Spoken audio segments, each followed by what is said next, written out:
10th graders, it's Miss Fletcher, and it is Monday, October 5th. So I'm coming to you with today's lesson and some other information that you might need and to go over a few things with you. So what we're doing right now is we're reading the novel Night by Elie Wiesel. You should have already picked up your copy. Hopefully you did and have read chapter 1 already. And then the new assignment is to read chapters 2 and 3, which is actually due tomorrow. But of course, you guys can have a few days because I didn't give that to you right away. So, Night, you should have the book already. You're also annotating. And I think I went over annotations with you. I'm not 100% sure that I did, so I'll probably do that. But you do have to annotate the book, and I'm going to show you kind of what that is all about. I think you probably did some of this last year, but this is annotation. You're basically making a key, and I do the annotations as well so that the class can understand them. And if I have any questions or anything about the book, then I have my annotations. So I make a key, which basically shows you, the different things. Like this is my vocabulary words. These are my important notes and information. These are characters. My little red square is characters. If I have any questions, I just put a little red question mark out in the margin, and I usually write the question in red. And then sometimes I even use emoticons, like happy, sad, perplexed, shocked, whatever, faces, just to kind of give, the idea of how I feel about that certain passage in the text. So that's my key. You don't have to do all of that, like that. But so annotation is basically... and I don't know if I've gone over this with you, but if I have, I apologize that I'm doing it again. But if I haven't, then you're getting the information you need. So annotation is basically having a relationship with the text. And what that means is it basically slows down your reading, helps you with your comprehension, and basically gives you some idea of what the text is all about. Okay, so with Night, we're doing annotations. And how you do that is and I'll just kind of show you a little bit. Okay, so here's a piece of text. I'm just going to draw it out a little bit. Okay, this is text. And so what you're going to do is you might say you want to highlight your vocabulary words. So maybe you might put that in pink. I'm just going to kind of do this as I talk, and then I'll show it to you. Okay, you might put a vocabulary word. And then in green, you might put a new character. You might circle a new character in your text. And then if you have a question, you might put a little question mark out in the margin, like, what does that mean? Or, in your question, you can write out there. I always do my vocab on the bottom of the page, and I define the word. So I'm just kind of making a little diagram for you here. Okay. There's other things you can do as well. You can underline. Like what I do is I underline my important events, the things that I think are important or stand out to me. So I just use a different color. And sometimes I'll put brackets around it, and I'll underline things that are important, or that, it might be dates. It might be a quote. It might be, I don't know, something that has happened that really stands out to me in the story. But basically what it's doing is it's giving you an understanding of what you're reading. And it slows you down because you have to take that time basically to annotate. So it's slowing down your reading as well. So say this is a piece of text, say this is a page of text, and say I wanted to put a vocabulary word. Okay, so I would maybe highlight the vocabulary word, and then what I do is on the bottom, I write the word and then I write the definition. Okay, and then maybe I want to circle my characters as they come up. Say I wanted to circle, okay, first we meet Moish the beetle, then we meet Ellie, and then we meet his father. So I would circle, in green. These are the characters. If I have questions, I'll make a little question mark and write my question out to the side here and maybe, get that answered, or it might become a discussion. And if there's important information, sometimes I'll underline it, or I will underline it, and I put little brackets around it. So, and I'll show you in my book what I'm talking about here. Hang on. For instance, okay, so let me see if I can put this up close for you. I don't know if you can see it or not, but here in the red, if you can see the red there in this page, that's the character. So I put like a red square around the character, like Ellie, I think it is. And then something I think is important, I might do this, like I underline. See how I did that? And I bracketed it. And this was important information that I thought was really important for me to know, or that had something to do pretty specifically with the text. So I do that. I'll underline, put some brackets, whatever. When I do my vocabulary words, let's see. Hang on, let me find that. Oh yeah, okay. So I put them in orange up here in the text. You can see where I have them in orange. And then down here, I'll put them in the orange, write the word, and then I put the definitions over here. So, and it's really important that you put down vocabulary words that you don't understand, because, you know, you need to know what those words mean and, you know, understand how they relate to the text. Okay. So that's a really important, thing to do in your annotations is your vocabulary words. And then also sometimes, like I said, I'll put notes, like up here, I put here an important note, Transylvania. I don't know if you can see it or not. Transylvania is in Hungary because that's where the setting is. So I wanted to find out where it was. I thought it was a fake place where, you know, Dracula lived, but actually it's an actual town or city in Transylvania, and the town that Ellie lived in is called Siget, and it's in Transylvania, Hungary, or it's part of Hungary. Okay. And then what else do I do? Oh yeah, I'll show you my little emojis. So see, I do my emojis, and you don't have to do these, but this is how I do it, and I'm giving you ideas about how to annotate. So if something really strikes me, I don't know if you can see somewhere in here, the emoji. Let's see. Yeah, right here. See it? Right here. Okay, so these things were sad to me, that they believed like that Hitler wasn't going to be able to harm them or defeat them.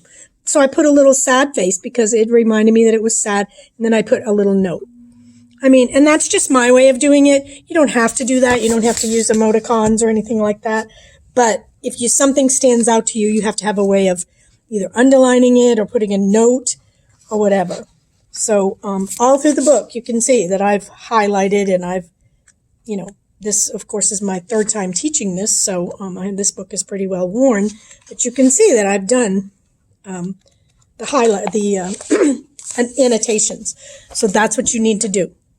And what you can do is when you annotate, I grade the annotations, and I do have a rubric which I'll put on Google Classroom for you. So you basically can just take pictures of the pages, and you don't have to annotate everything. You don't have to annotate every page. Just the things that are important, the things that stand out. Do what works for you. Make sure that you annotate vocabulary words you don't know. Make sure you annotate important information. Things that might surprise you or might, you know, maybe be ironic or symbolic or something like that. Also, questions. You know, you might have a question. Like, I had a couple of questions in here. Like, for instance, one of them was... see if I can find it. When they went on the train, one of the people, one of the ladies was like screaming and hollering, that she could see fire. So I think I had a question. Oh, it's back here. Anyway, I had a question about it. So I put my little question mark, and then I put the question, like, is this prophetic? And then on the bottom, you know, of the page, I wrote whatever my question was, I think. So you can see, too, that you have plenty of room on the bottom of these pages and even on some of the sides, and, you know, to mark it up and to put your notes, etc. Okay? Very, very important to annotate. When you get to... I was just trying to find some questions so you could kind of see, but it doesn't really matter. But anyway, it's important to do vocabulary words you don't know, look up the meanings and write them down, because a lot of times you can just skip over a word you don't know, but a lot of times it has a very definite effect on what it's talking about. So you need to know those words that you might not know. Now, some of them, like I looked up the traditions, the Jewish words that were in there. You don't have to do that, but any vocabulary words. For instance, you know, say you didn't know what, I don't know, altruistic meant. Okay. So I wrote down altruistic. Then I defined it. See, I put a definition there. Showing a disinterested and selfless concern for the well-being of others. And I put that it was an adjective. So now I know what that means, and I know what it means in the story. So yes, you're going to have to read slowly. You're going to have to concentrate and focus, and you're definitely going to have to get a relationship with the novel itself. And that's what you'll be doing from here on out in the future. When you're reading and again, when you get into your higher grades in high school, you'll be required to do a lot of this, especially in AP Lang and AP Lit, or even if you don't take AP Lang or AP Lit, you'll still be doing this in a lot of your classes. It's a good thing to do, really, in everything. It's just basically taking notes on the text, okay? I love doing it because it really helps me to concentrate, focus, and understand. And even though I've read a lot of books before and a lot of the ones I've taught, I still always get something out of it when I annotate. So something else out of it when I annotate. So that is a requirement. And then you can just take pictures, of the pages that you annotated.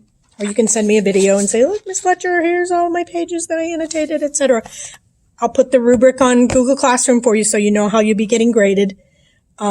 Because I need to know that you have an understanding of the text through your annotations. Okay, so I'll stop beating that horse to death. Just make sure that you're annotating. And if you have any questions, you will ask me. Email me, ask me, whatever. Okay, so that's where we are right now. We've read chapter 1 already, which you should have maybe done, hopefully. And then we're moving on to chapters 2 and 3. There'll be some assignments along with chapters 2 and 3 that I'll be sending you later. And also for chapter 1, we did some comprehension questions, which I will also put on Google Classroom for you. So you'll have those. And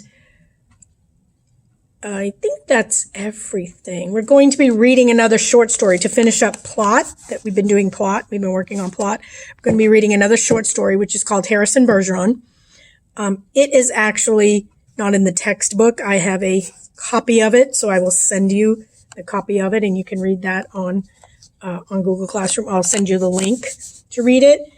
And I'm not sure exactly what we're going to be doing with that.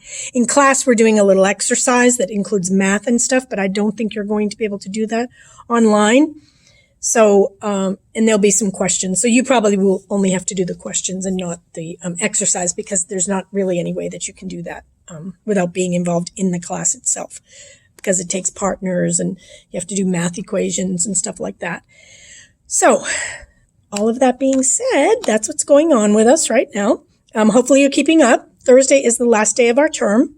So I think the grades are getting, put in. Hopefully they're not all in, but they are getting there. So if you have any questions or you need any assistance, please email me and let me know. And I'll just put everything on Google Classroom for you that you need, and then you can turn that in as you finish it.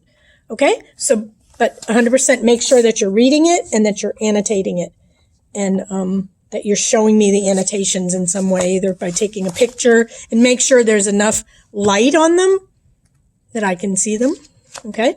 So that I can grade them. All right? I know that's a little awkward when you're doing it online and you have to take pictures of everything, but unfortunately it is what it is, the way we're doing this. So I hope you're doing well, and I hope that you can get everything finished before Thursday, because most of you have all your work in, but there's one or two of you that don't. So you need to get that done, because you'll be getting grades, and I don't really want to give any bad grades. And I'm not giving you your grades, you're earning them. So I don't want you to earn any bad grades. I'd like you to earn good grades. Okay? So questions, just email me or Zoom me or whatever. Okay? So I hope you're having a good day, and I will see you again.